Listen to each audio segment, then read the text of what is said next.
Alléluia.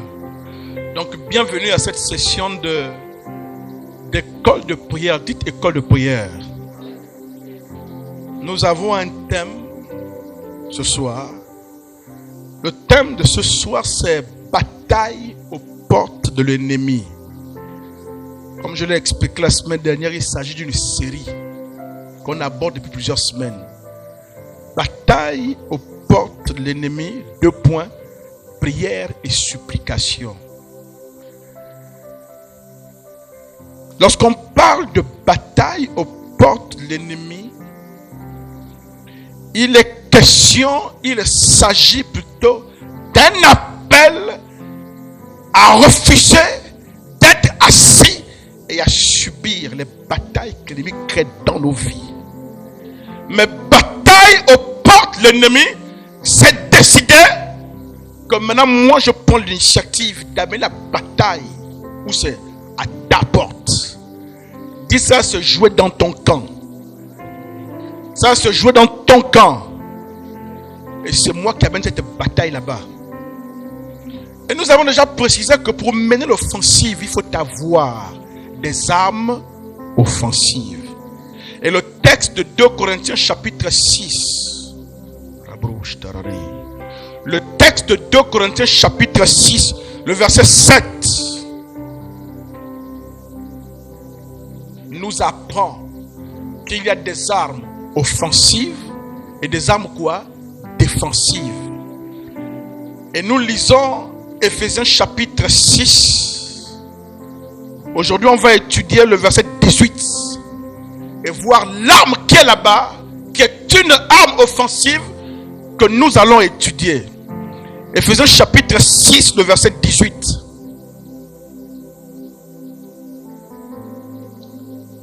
Ephésiens chapitre 6, le verset 18.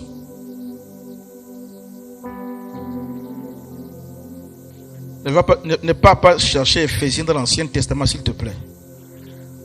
Dites, je surveille mon voisin. S'il est en train de fouiller Deutéronome et tout ça, tu dis, papa, non, sors, c'est pas là-bas. Hein, Berlin, il faut pas aller dans Exode, Lévitique. Après, il va dire, pasteur, je ne trouve pas Éphésiens. Il est parti fouiller Ézéchiel, tout ça, ne trouve pas dans Daniel, tout ça. Pasteur, il n'y a pas Éphésiens dans ma Bible. Non, tu n'es pas dans la bonne partie. Alléluia. Et même quand vous ne vous en sortez pas, vous avez le droit de lire la table matière. Dites Éphésiens, chapitre 6, le verset 18. Je lis dans la version Louis II. La Bible dit ceci: faites en tout temps par l'Esprit toutes sortes de prières et de supplications. Veillez à cela avec une entière persévérance. En fait, pour bien comprendre, il faut que je lise depuis le verset 13 pour lire toutes les armes. Alléluia. Alléluia. Verset 13. C'est pourquoi prenez toutes les armes de Dieu afin de pouvoir résister dans le mauvais jour et tenir ferme après avoir tout surmonté. Verset 14. Tenez donc ferme, ayez à vos reins la vérité pour ceinture. Revêtez la cuirasse de justice. Verset 15. Mettez pour chaussure à vos pieds le zèle que donne l'évangile de paix. Verset 16. Prenez par-dessus tout cela le bouclier de la foi avec lequel vous pourrez éteindre tous les traits enflammés du malin. Verset 17. Prenez aussi le casque du salut et l'épée de l'esprit qui est la parole de Dieu. Verset 18 maintenant. Et vous allez comprendre pourquoi j'ai lu tout depuis le départ. Verset 18. Faites en tout temps par l'esprit toutes sortes de prières et de supplications. Veillez à cela avec une entière persévérance. Priez pour tous les saints. Dites priez pour tous les saints.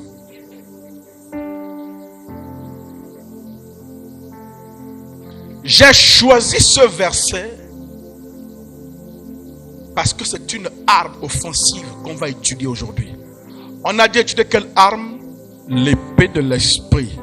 On a dit étudier quelle arme? Le bouclier de la foi. Et là, il y a une autre arme qui se rattache à la prière. Dites la prière. Dites la prière. Dites la prière. Avec grand P. C'est une arme offensive et en même temps défensive. Alléluia. On va voir ce soir. Quand vous lisez la liste des armes, à partir du verset 13, lorsque Paul cite chaque arme, vous remarquerez dans vos Bibles, puisque la plupart des Bibles qu'on étudie c'est Louis II, vous remarquez qu'après chaque arme, l'auteur met point virgule. Ça veut dire qu'il est en train de citer, un peu en français qu'on appelle style télégraphique. Tu mets 2 points, premier tiret, tu cites point virgule, deuxième tiret, point virgule. Donc le point virgule, c'est qu'il a une liste qu'il est en train d'éplucher. Dites éplucher. Mais le problème, c'est que lorsqu'il arrive au verset 17, après avoir dit prenez aussi le casque du salut, l'épée de l'esprit, qui est la parole de Dieu, il met point. Dites point. Donc quand il met point, en réalité, en français, ça veut dire qu'il vient de boucler la liste des armes. Et lorsque vous fiez à ce point, ça veut dire que le verset 18 là-bas, la prière n'est plus une arme. La prière devient comme en fait une exhortation, mais quand même prier pour prier. Dites prier. Dites, mais c'est une erreur. Parce que la Bible, le Nouveau Testament n'a pas été écrit en français. Le Nouveau Testament a été écrit en grec. Et quand vous étudiez le texte en grec, après le verset 17, ils mettent point virgule pour dire la liste d'armes n'est pas bouclée. Dans le second, ils mettent point. C'est le traducteur. Ce traducteur-là, quand vous prenez la Bible Darby ou la Bible Osterwald, ils mettent point virgule pour dire que la liste des armes n'est pas encore finie. Donc ça veut dire que dans la pensée de l'auteur, notamment l'apôtre Paul, quand il écrit ce texte, il met point virgule après le verset 17, il entame le verset 18, il parle de prière parce que pour lui, la prière dont il parle s'ajoute à la liste des armes spirituelles du croyant. Dites armes. Dites la prière est une arme. Un fil. Quel est ton volume horaire de prière, mon fils? Hein? Toi sur le volume des doigts sur le clavier. Dites prière. Hein, Alvina? Ton volume de prière est à quel niveau? Tu te plains que tu as beaucoup d'adversaires, c'est bien. Hein? Des combats. Mais qu'en est-il? Si on avait un baromètre pour jauger ton niveau dans la prière, tu seras à quelle position?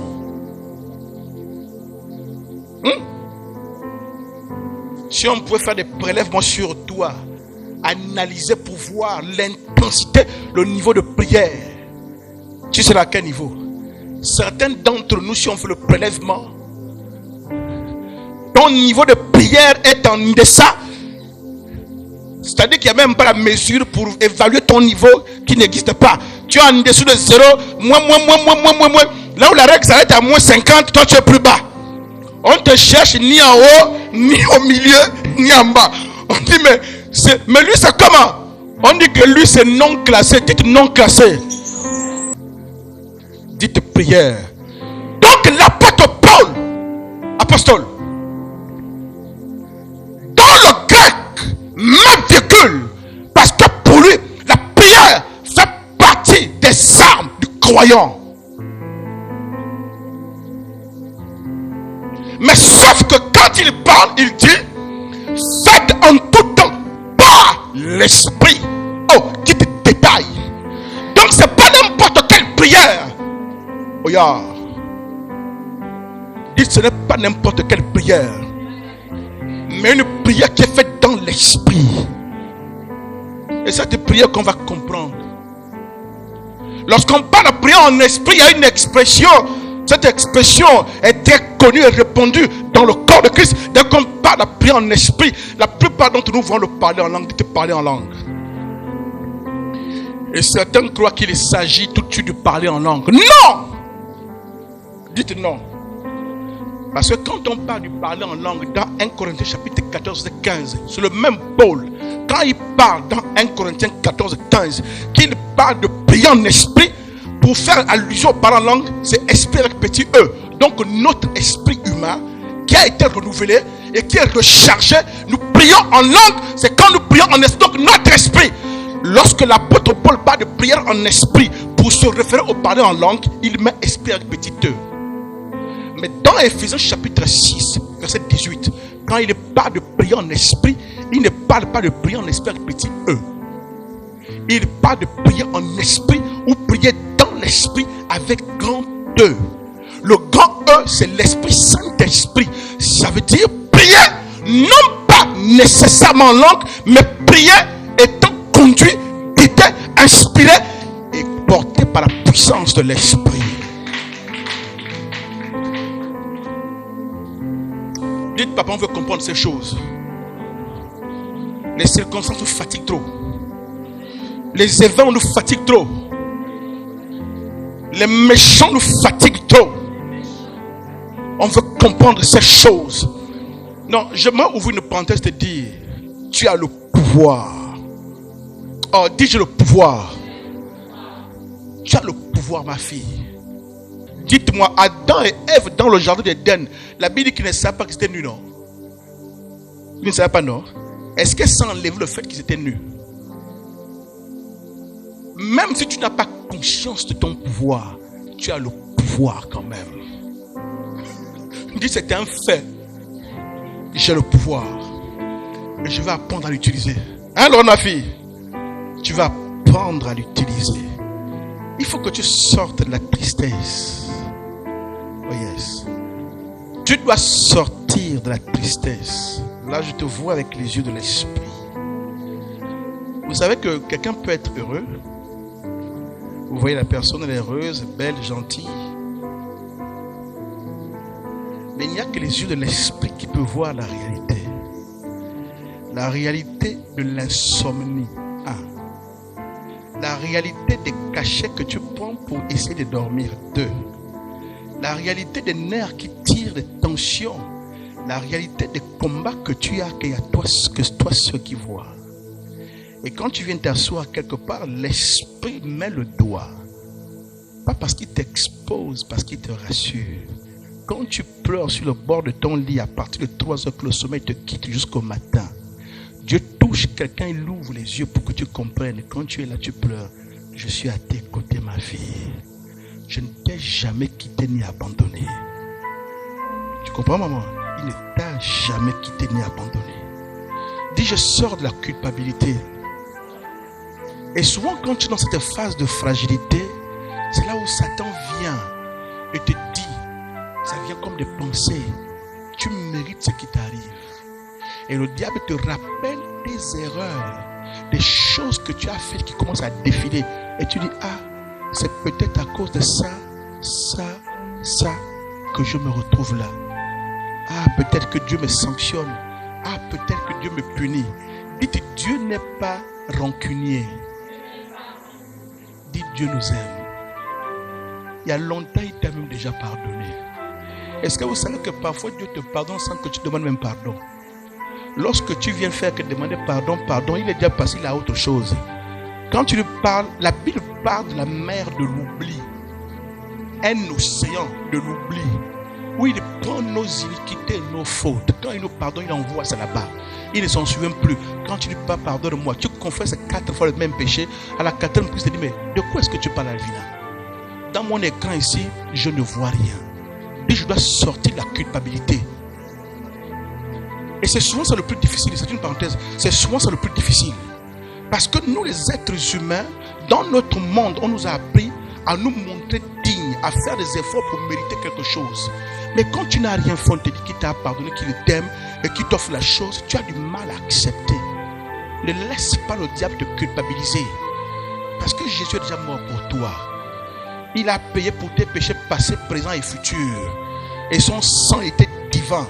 Une valeur, j'ai envie de dire, mais au-dessus de ce qu'on demandait. Alléluia. Je n'ai pas vu la culpabilité. Oh, je n'ai pas vu la culpabilité. J'ai le droit d'avoir le sommeil. Et je décrète par la puissance du nom de Jésus-Christ que cette onction qui est dans cette salle ce soir, que ceux qui ne dormaient pas, comme maintenant vous rentrez chez vous et que vous dormez, dans le nom de Jésus-Christ, je déclare et je mets à contribution cette onction, qu'elle commence à menacer, qu'elle commence à menacer tout ce qui vous embêtait jusqu'à maintenant. Je place une épée au-dessus de toi et que ceux qui te menaçaient, qui viennent de nuit ou de jour, qu'ils fassent gaffe désormais. Le terrain est miné dans le nom de Jésus-Christ. Que le sommeil revienne, que la paix revienne, que les cœurs soient libres, que tu expérimentes la paix pour laquelle Jésus est mort. Jésus n'est pas mort pour rien. Tu as le droit d'être heureux, d'être en paix.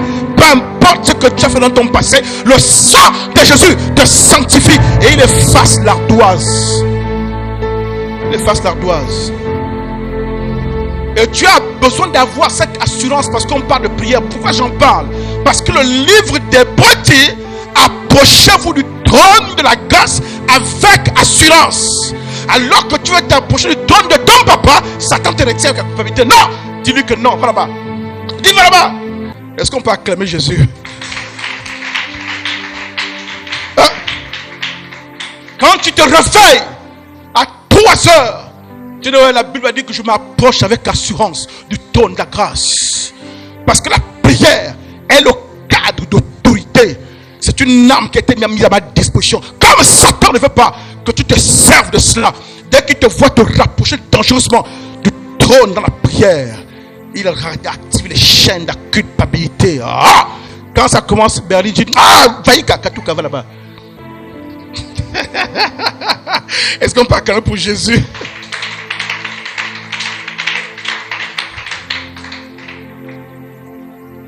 Donc la prière dans l'esprit, cette prière dans l'esprit, oui, elle implique aussi le parler en langue, mais pas que. Dites pas que. Zacharie chapitre 4 verset 6. Monsieur, vous m'avez dit quelque chose.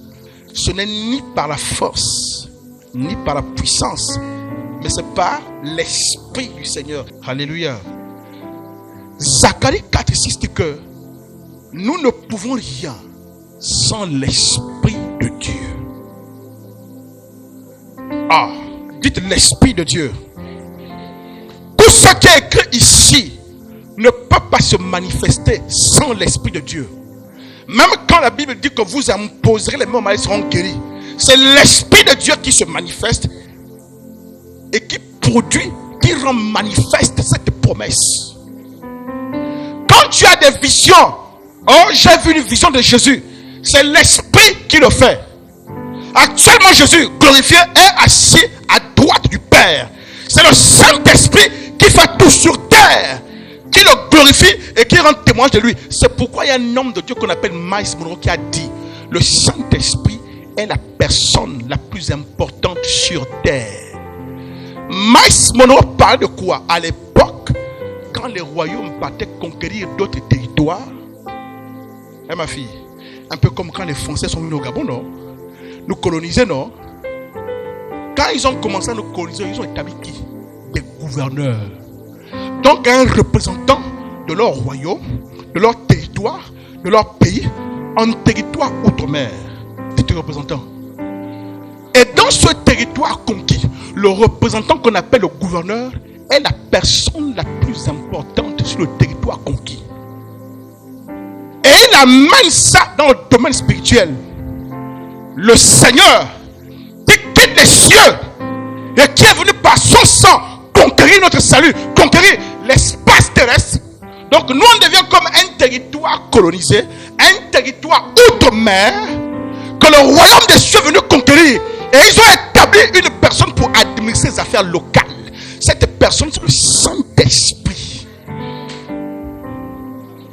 Dis celui le préfet. Je suis le gouverneur. Tout ce que nous faisons, s'il n'y a pas l'esprit, si le Saint-Esprit n'inspire pas, si le Saint-Esprit ne pousse pas, si le Saint-Esprit n'aide pas, si le Saint-Esprit n'intervient pas, tout ce que tu fais n'est pas agréable au Seigneur. Dis de l'esprit. J'ai ma fille qui a demandé, papa, est-ce que dans votre église on parle en langue? Parce que dans certaines églises, elle a demandé ça à ma femme. C'est ça non? C'est toi qui as demandé ça non? Elle a demandé ça à qui? À Idriss. Et quand il vient me demander ça, j'ai dit, fils, il faut lui dire qu'ici, c'est le Vatican de parler en langue. Dites ici, c'est le Vatican, la Mecque du parler en langue. Tu peux parler en langue jusqu'à déchirer les rideaux, grimper sur les clims là-bas, sur les machins. Tu montes même sur le. Tu montes même, on va t'attraper sur le baf là-bas. J'ai mon fils qui est costaud qui va t'aider à descendre. Maman, descends quand même, le baf le coûte cher. Même si on te va suspendu au câble, tu es suspendu au câble, fil là, descends quand même, descends, oui. Donc ici on parle en langue. Parce qu'on communique de l'esprit. Mais dans la prière, ma fille, il faut faire la place à l'Esprit de Dieu. C'est cette prière, inspirée, aidée, accompagnée, soutenue, portée par l'Esprit. C'est cette prière qui est efficace. J'ai entendu un témoignage en semaine sur internet. Il y a une sorcière qui témoignait qu'ils ont essayé d'attaquer un homme de Dieu, une personne. Ils ont dit non, il faut le laisser tranquille. Parce que quand ils prient, ils disent, on ne sait pas, mais sa prière et lui-même sont protégés par quelque chose de fort. Il y a comme le feu, il y a comme l'électricité. On ne peut pas s'approcher. Dites l'Esprit de Dieu. Dites Esprit de Dieu. Est-ce que tu sais qu'il vit en toi? Il ne vit pas dans ta douche, pas dans ton congèle, pas dans ton frigo. Il ne vit pas dans ta Bible. Monsieur Bazola, j'ai failli quelque chose sans te décourager, laisse. Dis qu'il ne vit pas dans ma Bible. Genre dans toute ta maison, il n'est nulle part. Ni dans ton cœur, mais il existe qu'au chevet lui où tu as mis la Bible. Non! Dis qu'il vit en moi. Et depuis tout le temps, il vit en toi, mon fils. Est-ce que tu sais qu'il recherche une relation avec toi?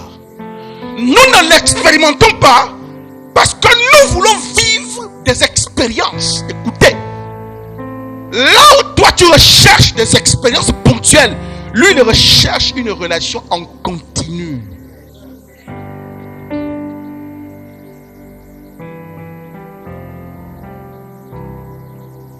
Toi c'est quand tu envoies le feu que tu veux qu'il soit là. Tout le reste de la journée, dis je m'en moque. C'est quand tu sors d'un mauvais rêve, tu trembles. Oh, Saint-Esprit, Saint-Esprit, oh, Holy Ghost fire. C'est que les anglophones nous ont appris. Holy Ghost fire, Holy Ghost fire. Tu veux juste sa manifestation dans une circonstance, dans un événement. Et tous les chrétiens sont comme ça. Et c'est pourquoi une fois ne se manifeste pas. Parce que tu ne veux qu'une manifestation. Tu ne veux qu'une action ponctuelle. Alors que lui, il veut une relation. Dis, je dois m'évaluer. À quel niveau suis-je dans la communion avec l'esprit? Ce que je vous dis est important parce que faire les prières dans l'esprit, il va falloir que d'abord ta vie apprenne à marcher en accord et en communion avec l'esprit. Comme ça, il sera beaucoup plus facile pour toi. Lorsque tu vas dans la prière, tu peux le suivre et être sensible à lui. Certaines personnes qui ont grandi la prière et grandi dans l'onction, et tu as peut-être expérimenté ça. Ou dès que tu commences à prier, même entendre une adoration, waouh, tu sens que tu es porté. Vrai ou faux? Tu sens qu'il y a quelque chose, tu es porté. Mais après, à un moment donné, quand tu te déconnectes, 3 semaines plus tard, tu entends la même adoration et t'énerve. Ah, dis ça m'énerve. L'atmosphère qui te plaît t'énerve. Et quand tu commences à prier, d'être l'auteur. Il y a 3 semaines, quand tu commences à prier, oh, tu étais porté par quelque chose. Tu sentais que ce n'était pas naturel. Maintenant là, tu pries, tu bailles, c'est lourd. Oh, je me suis éloigné. Oh. Donc le nombre de bailleurs et de bailleuses qu'il y a ici, vous vous êtes éloignés. Dites l'esprit. Je dois avoir une communion avec l'esprit. Et cette communion commence par le fait de lui parler chaque jour. N'attendez pas de grands événements. Même quand tu te lèves le matin. Seigneur, Saint-Esprit, je porte quoi aujourd'hui? Oui. Saint-Esprit, tu veux me voir habillé comment? Tu m'as racheté un grand prix. Je t'appartiens. Aujourd'hui, l'image que je suis, tu veux me voir habillé comment? Et bam, dans ton esprit, tu vas sentir l'orientation pour une tenue. Parfois, tu es à la cuisine pour vous les dames. Tu ne sais même pas quoi préparer. Donc, le Saint-Esprit, prenez l'habitude. Quand tu es même à la cuisine pour les dames, tu ne sais même plus quoi préparer. Le poulet, tu as fait ça hier. Tu as fait ça avant-hier. Comme ma pâtissier appelle ça le roi du congélateur. Surtout quand on tend vers la fin du mois. Quand tu ouvres, tu n'as pas beaucoup d'options. Tu ouvres hier, c'est le poulet que tu vois. Tu ouvres juste le même poulet que tu vois là. Mais il faut l'inspiration parce que même les enfants vont commencer à bouder. Oh maman, tu le jus de poulet. Quand tu es dans la cuisine, tu dis Seigneur, aide-moi. Si les enfants vont encore bouder, je vous dis, l'esprit vous inspire. Tu as fait le poulet à tomate. Avant-hier, tu as fait le poulet à l'Odika. Tu ne sais plus quoi faire. Seigneur, qu'est-ce que je veux préparer pour que l'homme là puisse bien manger aujourd'hui? Pour que les enfants... Je vous dis, tu vas seulement avoir une pensée qui traverse l'esprit. Il va t'orienter. Alléluia. Impliquez Dieu dans tous les petits détails de votre existence. Même si le patron t'a grondé, on te demande d'aller t'expliquer. Reste dans ton bureau et prie, Seigneur. Qu'est-ce que je dois dire, s'il te plaît? Mets-moi les mots. Je ne sais pas quoi dire. Mets-moi les mots. Hein? Alvi, mets-moi les mots dans la bouche. Je vous dis, Dieu vous mettra les mots. Il a dit à ses disciples, quand vous serez traînés devant les juges, les tribunaux, ne vous inquiétez pas pour ce que vous aurez à dire. Parce que la chose vous sera donnée à l'instant même. Est-ce que vous savez que parfois quand je vous reçois en entretien, parfois tu me poses des questions, je ne sais même pas ce que je veux dire. Mais alors que je suis encore en train de chanter, bam! Ça descend mon esprit exactement. Je vais vous expliquer. Est-ce que vous avez déjà eu l'effet de connaître quelque chose et à un moment précis, quand tu essaies de te rappeler, ton esprit a du mal à te ramener l'information. Et dites, c'est embêtant. Tu sens que c'est là, mais c'est pas là. Tu essaies, dites, c'est embêtant. Parfois, tu abandonnes, non? Et souvent, quand tu es passé à autre chose, tu prépares. Tout à coup, tu ne veux même plus, tu n'as même plus pensé à ça. Ça vient dans ton esprit comme une fléchette. C'est comme ça que l'esprit parle aussi. Implique Dieu dans tout. Seigneur, là, je fais comment? Seigneur, guide-moi. Je ne sais pas quoi faire. Par rapport à cette situation, il y a un conflit relationnel. Je ne sais pas comment faire, comment régler ça. Mon mari est fâché. Papa, comment je dois parler? Seigneur, je t'en supplie, aide-moi. Montre-moi, parle-moi. S'il ne te dit rien, tais-toi. Reste tranquille. Mais tu dois, à partir d'aujourd'hui, apprendre à vivre ta vie chrétienne en comptant, en communiant, en parlant, en échangeant avec l'Esprit de Dieu. C'est comme ça seulement que tu vas apprendre à l'écouter, qu'il va développer la sensibilité, que ton esprit, ton être intérieur va s'habituer. Tu sauras faire la différence entre tes pensées et lui. Alléluia. Et c'est comme ça que lorsque tu vas dans la prière, parfois, je vous dis, quand ta prière est charnelle, tu n'as pas besoin que le pasteur te le dise. Tu sais que la prière que je fais là n'a même pas dépassé le plafond. Toi-même, tu sais. Berlin, c'est faux. Toi-même, quand tu pries, va en faux. Tu dis amen, là, tu sais que là, j'ai accompli une formalité. Tu n'as pas besoin de faire le doctorat en théologie.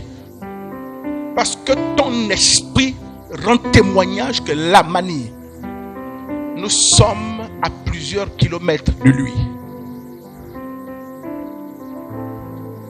Quand j'étais en classe CM1, je me racontais cette histoire sur la prière. J'ai fait mon CM1 au village. Mon père est pasteur. Et à l'époque, il était encore plus un instituteur de formation. On était au village. Et la maison de maître, d'enseignant qu'on lui avait donné, la terrasse, comme cette petite terrasse un peu plus grande, à peu près, un peu plus grande, il avait créé une terrasse et on priait là. Mon père a commencé l'église dans sa maison, c'était au salon. Après, les gens commençaient à arriver, on a fait la terrasse, donc on priait ce soir au village à Ketamtam. Moi, je suis au CM1. J'ai fini les cours, on a donné un devoir à faire à la maison. Le devoir, c'est rédaction. Racontez une partie de baignade avec vos amis à la rivière. Je rentre à la maison, je suis enfermé en train de bosser. Je dis non, j'ai fini ça, chap là. Après, je peux prier avec les autres. Pendant que je suis en train de bosser la rédaction, on est à la rivière, on a joué au prix, on a joué à cache-cache, je raconte l'imagination fertile que j'ai là. Les autres prient là-bas, je les entends, je suis en train de bosser. Quand je finis ma rédaction, la prière est partie, m'a fini. Bon, je dis, bon, je veux quand même m'asseoir avec les autres pour me prendre la bénédiction finale. Mon père, le pasteur, dès que je m'assois, que le frère Lionel rende grâce. Oh, c'est un plan. Vous avez commencé sans moi, c'est quoi? Dès que je m'assois, frère, je me suis levé. Seigneur, nous te bénissons. Seigneur, nous te louons. Nous sommes partis à la rivière, on a commencé à jouer au prix. Mais voilà, dans la prière, j'ai basculé, je raconte ma rédaction. Je ne me rends pas compte. Et toute l'église suit m'écoutant. On a joué au prix, on a joué à cache-cache, oh la rivière, oh. J'étais parti. La fatigue, la rédaction, et ils m'ont écouté religieusement. C'est à un moment donné, quand je me suis perdu comme ça, l'intelligence me revint. Je suis pas baissé la voix. Tu ne dis même pas amen, tu as dit amen, c'est de la prière. Quand ils ont entendu suis, ils ont compris que le frère a fini ses garé, il est revenu parmi nous. Et mon père a repris la parole, il a continué comme si de rien n'était. Dites le genre de prière qui ne dépasse pas le plafond. Toi-même, tu sais. Dites moi-même, je sais. Lili, maman.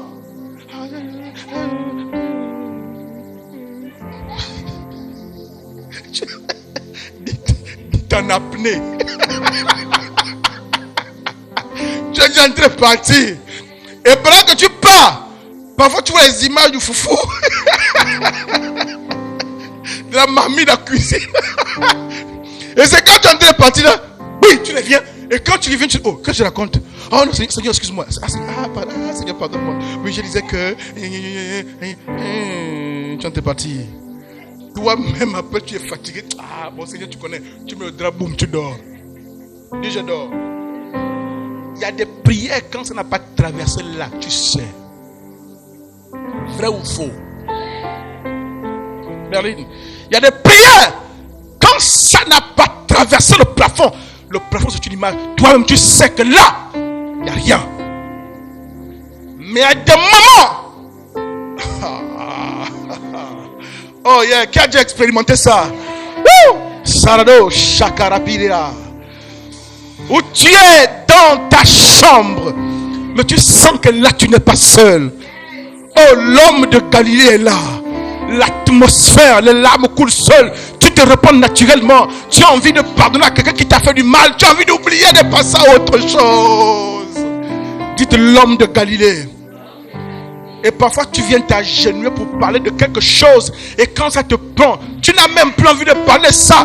Tu sens que tu es porté par autre chose. C'est comme s'il y a un bas de fer. Les pensées, j'ai envie de prier pour mon loyer. Mais non! Tu vois, la soeur, la prie pour ça m'a dit. Prie pour papa, prie pour le moment, tu es conduit. Ça, tu es conduit par l'esprit. Ça, c'est la prière qui a la puissance et l'efficacité.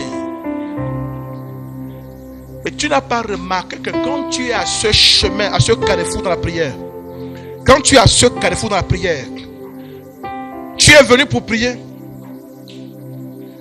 Oui, je vois.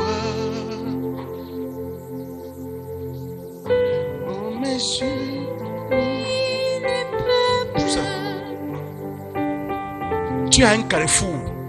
Ça, c'est ta pensée. J'ai envie de prier pour la promotion au travail. Pour moi. Et quand tu commences à prier promotion, tu te sens lourd. Tu sens que ça ne pousse pas. Vrai ou faux? Tu sens que c'est bizarre. Mais à un moment donné, tu sens comme s'il y a une autre voix qui s'ouvre vers la gauche. Qui te dit, prie pour la maman que tu as aperçue au foulard là à l'église. Je te dis, maman, oui. Il ne te connaît même pas, mais l'esprit vient. Il dit, prie pour elle. Parce que quand tu t'occupes, tu as senti comme un fardeau qu'elle prend dans son cœur. Prie pour elle. Prie pour elle. Prie pour elle. Prie pour elle. Et quand tu commences à prier pour elle, tu sens l'entrain. Tu sens l'entrain. Tu sens l'entrain. Parfois tu t'arrêtes. Tu vas revenir sur ton sujet parce que tu sens que c'est lourd. Ça t'endort. Ah! Et je prierai par l'esprit. Parce que toi, tu as l'impression que laisser ton sujet, c'est te mettre en retard. Et j'entends quelqu'un dire, ah, moi je prie tout pour les autres, mais pour ne bouge pas.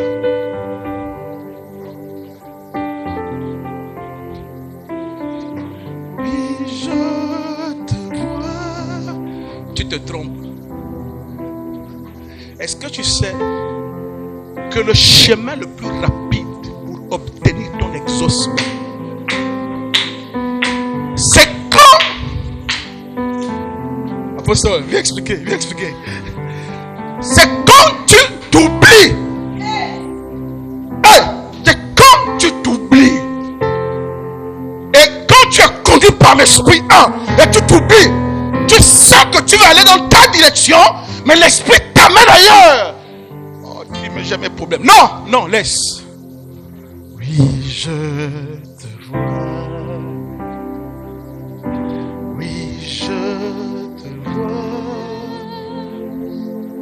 Prie pour l'autre là. C'est pendant que tu es en train de prier pour cette personne. Monsieur Bazola, tu ne comprends pas que quand tu fais ça, papa, le ciel prend en charge ton problème également. Ça marche comme ça. Ça marche comme ça. Mais quand l'esprit te guide, quand l'esprit te coach, tu résistes. Parce que tu penses, parce que tu fais des heures sur ton sujet là, qu'il y aura la solution tout de suite là. La preuve, depuis que tu as sauté tous les sujets que Dieu t'a montré, tu te retrouves nulle part. Et c'est pourquoi Romains chapitre 8, je crois, verset 26 dit, nous ne savons même pas ce qu'il faut demander dans nos prières. Il dit, mais l'esprit nous aide. Il dit d'abord, il nous aide dans notre faiblesse. C'est-à-dire que tu ne sais pas ce qu'il faut demander, mais comme il est celui qui donne le vouloir et le faire, il va impulser, il va dégainer des paroles, des soupirs qui montent, des intercessions, des sujets à l'intérieur de toi. Parfois tu te rends compte que tu as prié 1 heure. C'est souvent quand tu pries même pour les autres que tu pries plus longtemps. Quand tu sors, tu as le sentiment d'avoir fait quelque chose. Moi, Berlin. Non, ah non. L'année est en train de finir, j'ai prié pour mes enfants. En tout cas, chaque maison a qu'à prier pour ses enfants. À chaque mère n'a qu'à se débrouiller. Et tu pries, tu es lourde. Mais Dieu te montre le couple Bazola. Dieu te montre la soeur Roselyne. Dieu te montre les enfants de l'école. Que prie pour ces enfants cette fin d'année. Tu sens que l'esprit te porte vers ça. Mais tu refuses. Parce que tu crois que c'est parce que tu vas prier longtemps pour ton augmentation que l'augmentation viendra. Ça ne viendra pas comme ça. Dieu te montre. Tu n'as même pas remarqué que quand tu veux que Dieu te parle par rapport à une situation de ta vie, montre-moi, révèle-toi moi. Tu dors, tous les rêves que tu fais, c'est tout sauf en rapport avec ce que Dieu veut. Dis au Seigneur que papa, c'est là à côté, c'est là à côté. Mais papa va d'abord à bifoun. Il tourne à l'ambarné en coupant par une gueule. Il te montre les choses du voisin. Tu dis, mais qu'est-ce que j'ai à faire avec ce voisin? Tu dors, tu vois des choses sur le voisin. Tu vois des choses sur un membre de la famille. Tu vois des choses sur quelqu'un au boulot. Dieu est en train de te montrer que la façon la plus facile de déclencher ton exaucement, occupe-toi de ces dossiers. Est-ce que vous savez, M. Bazola, est-ce que tu sais, papa, qu'autant nous avons des sujets, est-ce que vous savez que Dieu aussi a des sujets? Vous savez ça? Toi, tu as des besoins, non? Tu veux avoir satisfaction. Dieu aussi en a. La part de Dieu, c'est la part du faible, de l'orphelin, du malheureux. C'est pourquoi la Bible dit, quand tu fais du bien aux pauvres, automatiquement Dieu devient ce qui te doit. Parce que Dieu s'identifie à toutes ces personnes qui sont faibles. Donc quand toi tu veux obtenir et avoir quelque chose, il te dit, Rosine a tel besoin, tel a tel besoin, tel besoin. Quand tu t'investis pour eux, tu fais que Dieu légalement devienne celui qui te doit. Et il te rembourse comment? En décantant ton problème. Dis te prier dans l'esprit. Priez dans l'esprit. Que Dieu vous bénisse ce soir.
Seigneur, merci pour ces moments.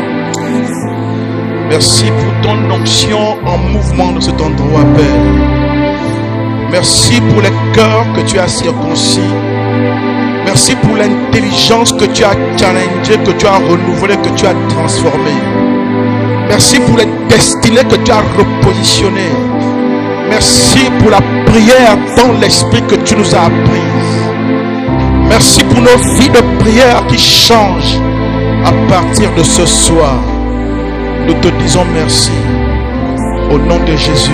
Amen.